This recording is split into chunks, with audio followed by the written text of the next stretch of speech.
Y'all know who Myron is? If you don't, he's from Fresh and Fit, Real Red Pill. He used to call a bunch of girls on the show, cuss them out, call them all kind of hoes. He bring hoes to the show to just let them know, and the hoes be so confused they don't even know what's going on. They're like, yeah, of course, I'm a hoe. That's how you contacted me on hoe.com, nigga. Like, what's your point? Anyway, he's also a little bit racist. He like doing racist stuff, being a racist man, even though he looked like he black when you first see him.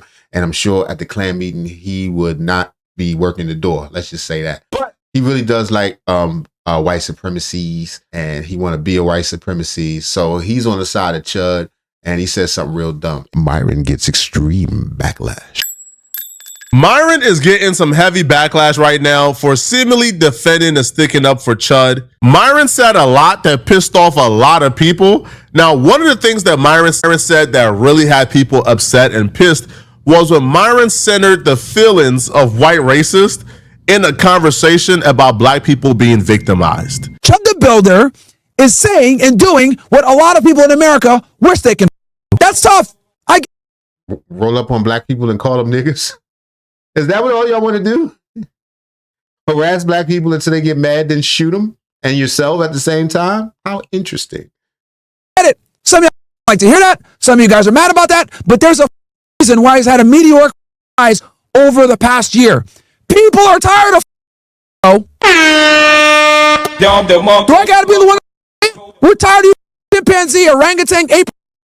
We're tired of y'all, man. No one wants to live around y'all. No one wants to go to Atlanta. No one wants to get on Spirit Airlines. No one wants to get on any budget airline and deal with you. Nobody wants to go into a gas station where they say we accept EBT and SNAP. Nobody wants to date black women because they're fat and loud. The average black woman's 187 pounds. Like, do I gotta put out for you, dumbass? You can't read ABC 1, 2, 3. Nobody wants to be around you, monkeys. Sorry. And honestly, if you get offended too bad, you're probably the monkey. This is a conversation about a racist white man. Yo, it's always the people who are not accepted that go the hardest. The hardest. He'll do anything to prove himself to those people. And there's been multiple instances where the people that he worships so much have made it clear to him that you are the people we're talking about. You're not with us. When we get our country back, there's no place for you, Myron. He's sawing off the branch that he's sitting on. You ever see the old cartoon like that? Nigga sitting on the branch and sawing it off. That's how he getting down. But if that's how you feel, that's how you feel. I'm just saying, if things get funky, remember who you with. Going up to random black people in public, calling them the N-word unprovoked for no reason whatsoever outside of he wanted to hurt black people. In a conversation about somebody looking to hurt black people, we're not discussing how black people feel about this, how traumatic this could be towards black people, how traumatic the experience was for that woman and her little kids in the grocery store when Chud was calling them chimps. We don't discuss the feelings of black people and how we feel, but the conversation quickly pivots to how black people should make cultural concessions and placate to racist white people in hopes to soothe out their resentment against us so they don't call us the N-word in public. And I'm saying that's out of line. These people didn't just start hating us and calling us the N-word in 2026. No. They was calling us the N-word in the 40s, homie, when our family structure was intact. The 40s, nigga, since we got off the boat. that's what they came up with. And listen, people like Chud, I don't even like to report on. If you notice, we don't do a lot of that overt racism stuff. Because, I mean, it's obviously racism bad. You big dummy. How much thought does it take to run around and use the N-word and try to piss people off? I'm not easily offended. I personally could walk away from this dude, but a lot of people can't. A lot of people don't have that power. A lot of people still got that tender spot. Black people have been through tons of trauma. Yes, we have our problems. But if that's the case, if we just calling out people that don't seem to fit into society, it's a whole bunch of people you could roll up on and start calling names and stuff. You know? Trying to provoke them and assuming that they're animalistic, or as he says, chimping out when they retaliate in some way other than words. And he got the thing on him. So he trying to into something he can't come out of. Luckily, he's got himself in jail and probably will be there for quite some time. Anyway, here we go. when our marriage race was close to 70%. What was the excuse then? When did racist people need a reason to hate black people? No, never. They've never had a reason to. They've done it regardless. Yeah. Now, again, I'm disagreeing respectfully, and hopefully me and Myron can have this conversation in person or over the internet. But yeah, Flacco must know him or something. So he you know, as a fellow prestigious YouTuber, he feels the need to placate this nigga. I don't give a F. See, I'm trying to pull back the cursing. Like, was black folks too rowdy in the 40s when they told us we couldn't sit, in the front of the bus? Was our culture too rowdy when they told us we couldn't go to the same schools as them? No, our face is too black. They ain't want to look at our black ass faces. Was our culture just too violent when they told us we couldn't drink at the same water fountain as them? When did they ever need a reason to dislike us, to hate us?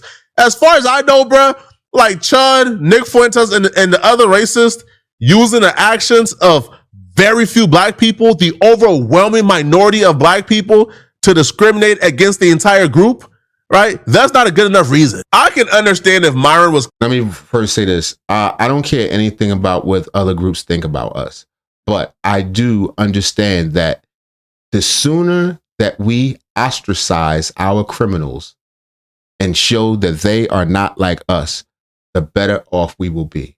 I'm not saying that we got to try to fit into anybody's lifestyle or anyone's perception of what a black person how they should live, because nobody can determine who we are. We also know we're not a monolith. Everyone is not the same. But I personally feel that the whole street code thing that so many black people equate with blackness prevents us from progressing, from not really how other people see us, but a lot of black people feel there's a certain identity with the gutter, and consequently, as it being a gutter, also a crime lifestyle, to stop snitching and keep it real. And I'm from the streets and that whole thing. As we accept that as to part of our identity, it prevents us from developing, from reaching out of this box that people try to put us in. And of course, like Flacco said, shit, it could be 1920. When black people was quiet in the back of the bus, they still gonna call you a nigga and try to do something bad to you. But I'm just saying, for our personal self-esteem, it does not benefit us to protect criminals, because that's what the street code does. The street code, the no snitching rules and no rats and all that sort of a thing, that protects criminals. And that does nothing for us as a community or society. That's just my little personal sidebar, but here we go.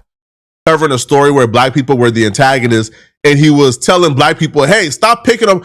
But he's covering a story where a guy walked up to random black people minding their business and called them the N-word with the hard R. So in this situation, in that scenario, how could have those people behaved better? Right, for Chud not to call them the N-word. What, like should they have not came outside that day? Should they have, I don't know, seen Chud walking towards them and walked in traffic to avoid Chud? Like, what could those innocent black people have done for Chud not to call them the N-word with the hard R? Be less black. Stop being all black around him. Tell you this, the black people that are intelligent aren't going to be offended by what I'm saying. They know what I'm saying is true. There's a reason why dark Dominicans sit there and say, I know black, Bobby. There's a reason why dark Puerto Rican know that. It's a reason why your black ass is standing there talking that same crap. I know black, Bobby. There's a reason why African. I know black. You guys have a bad reputation. You guys have bad stereotypes that follow you. And unfortunately, a lot of you adhere to the stereotypes. Whether it's Waka Flocka flipping out over Jake Paul agreeing that there's a problem, or he wants to be able to do blackface because Drewski can openly do white face. The next Waka Flocka didn't chimp out. He had a reasonable conversation with Jake Paul, which Jake Paul called said conversation uncomfortable. Waka Flocka was like, I ain't uncomfortable, nigga. Who's uncomfortable? Thing that people were really pissed off at Myron for don't have much to do with what he said per se, but what he platformed. Now, he brought on this defense attorney to tell us how innocent Chud is and how Chud can beat us, which is fine. He's an attorney. He's a lawyer. That's his right. But he starts off the conversation with black folks' name in his mouth. Now, he starts off by trying to make this comparison between bonds that black dudes get and Chud's bond, as if like black people get some type of right. Like we get in a play in the criminal justice system. Let me find out. The criminal justice system is discriminated against mustached whites. Preferential treatment from the justice system, and Chud got it tough. If you're starting off an argument for Chud by making a premise that black people are treated fairly or even privileged by the justice system, you're out of your mind. And that's just, there's nothing but empirical data and evidence to prove that black people are right otherwise. And it's completely disingenuous because Myron, if I'm not mistaken, used to be like an FBI agent or something like that. So he's acutely aware of this fact. Not given privileges by the justice system, that black people are unfairly persecuted disproportionately. So he got a $1.25 million bail. I know he has a GoFundMe. I think he has enough to probably post the bail because I think he's got to post 10% or whatever. I doubt it. Well, sorry. No, it's going to be it'll be more than so. A normal bail, you're right, it's 10%. But when the exposure for the bail bondsman is this high, they want 10% as their fee. Yeah, and then they want collateral for the rest. Gotcha. So put up a house or something. And if my understanding in Tennessee, the bail bondsman can be only be assured for like $150,000 and up. We did a whole different video on that. So what they were saying is they would need at least 5 or 6 bail bondsmen to even work on the 1.5 million, not including the additional collateral. So yeah, he probably gonna sit there. Take your house, but they'll ask you to put up your house. Right? Gotcha. So we went over. This is not an insane. I mean, it's a very high bond. I've seen it before in murder cases, attempted murder cases. I know one of the gripe that's in the community is that they see black suspects commit worse crimes, not attempted murder, but literally murder, literally assassination, and get like a $200,000 bail. That's one of the legitimate grievances I talked about at the start of our show today. It's because he's white. This is a real concern. This should not be happening. This conversation is rooted in racism. It's just this. It's the comfortability of being a part of the oppressor class that when you see somebody who look like yourself being treated fairly or the same as the oppressed, you get uncomfortable because no, that's not supposed to happen. He's white. What he meant to say is he's white. What business they have treating him like how they treat black people? Because black people bills and bonds on average are $14,000 higher than white defendants for the same charges. Black felons, right, are 25% more likely to be held during pretrial than white defendants for the same crimes.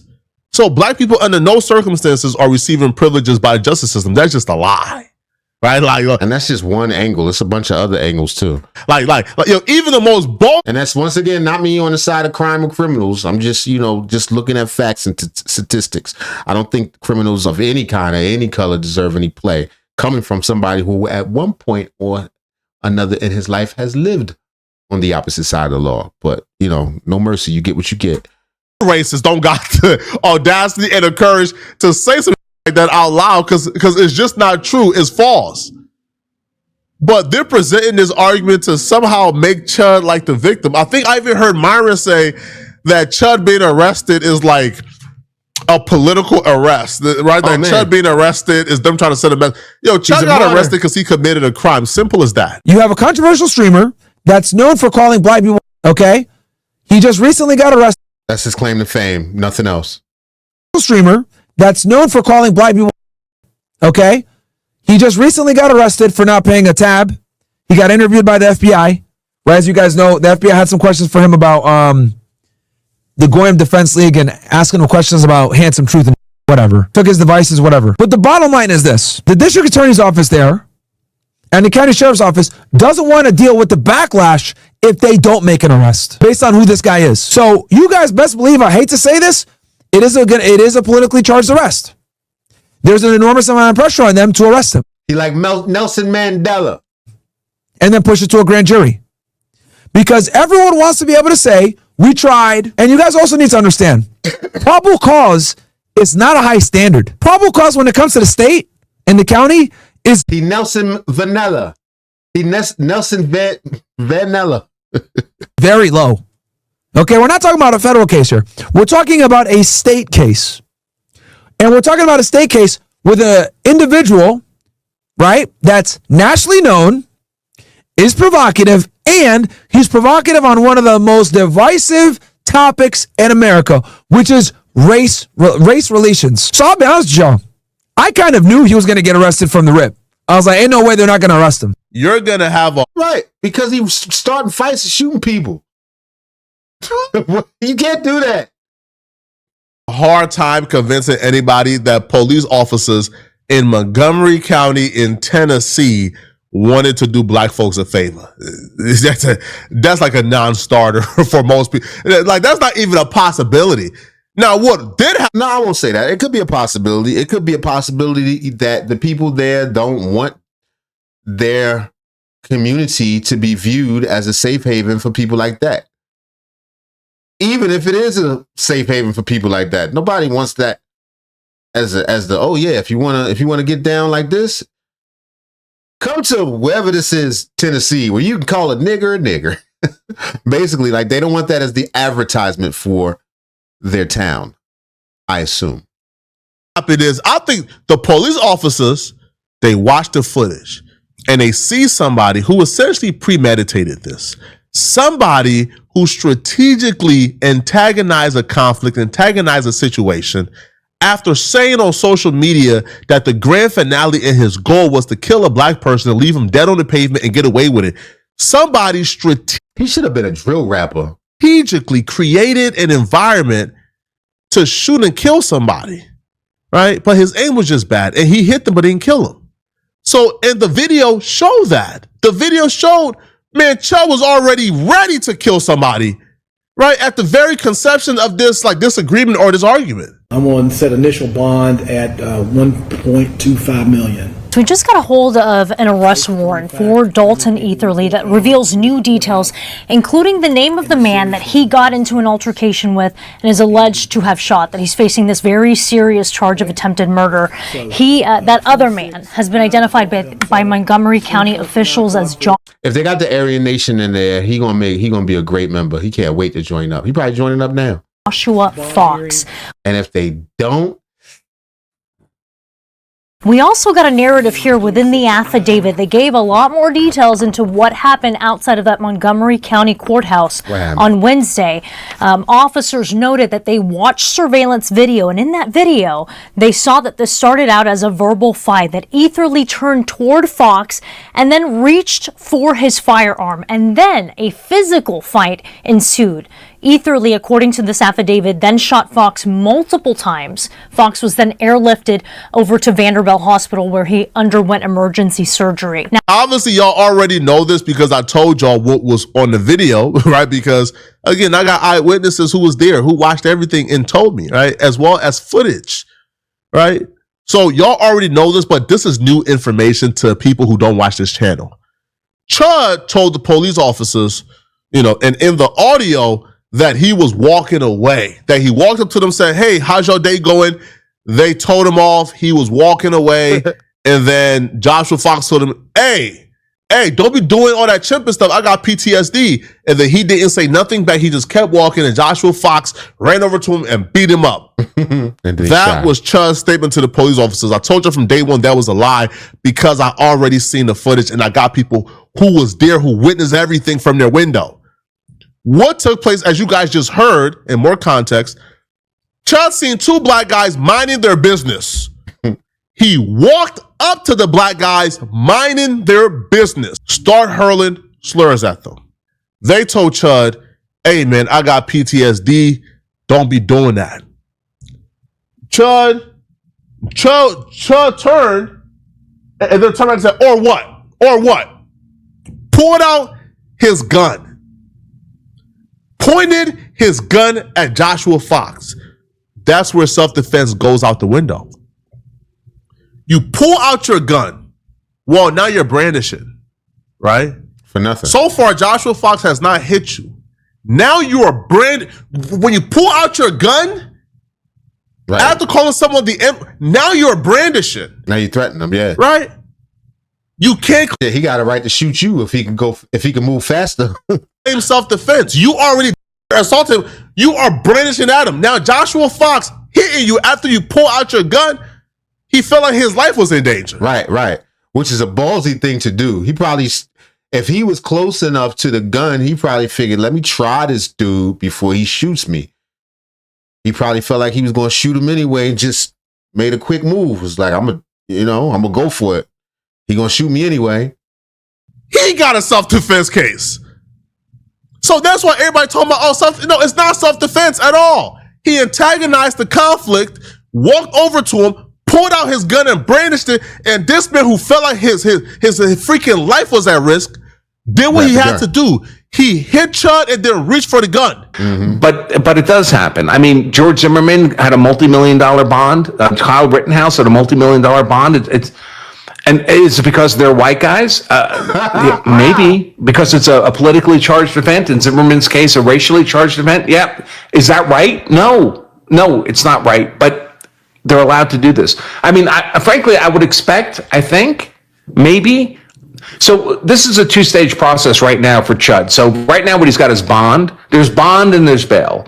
So bail is often a kind of technical process where like reports are filed. I love when people expose themselves. This dude is a professional and he's filled with microaggressions. Employ him at your own risk if you're black. Employ this racist at your own risk if you're black. Okay, employ him. Chud was out on multiple active bonds. He was in the middle of multiple active cases. And, he caught an attempted murder charge. What do you think was going to happen? What did you think? Right. So he did have other cases too. Crazy. You big dummy. Was going to happen. Somebody who came on social media and said he planned on doing this. You think the judge was going to deem Chud not a flight risk, not a danger to society? Man, all right, man. Y'all let me know in the comments. Yo, this dude is truly not a smart guy. Even if this was your plan, why would you bring that into the stream? If you felt like ultimately you was going to get a free body out the deal, why would you advertise that? That in and of itself shows premeditation. I would believe. I'm not a lawyer, I'm no legal expert, but I would imagine that statement alone would sort of lean towards a premeditation. Not the brightest cookie in the cookie jar. Not the crumbliest cookie, not the sweetest dipped in the honey, but okay, all these references are gay. I don't know what to tell y'all. Much like Chud the Builder. Anyway, shout out to Chud. I hope you're in a prison full of whites. Anyway, next story. Mic check.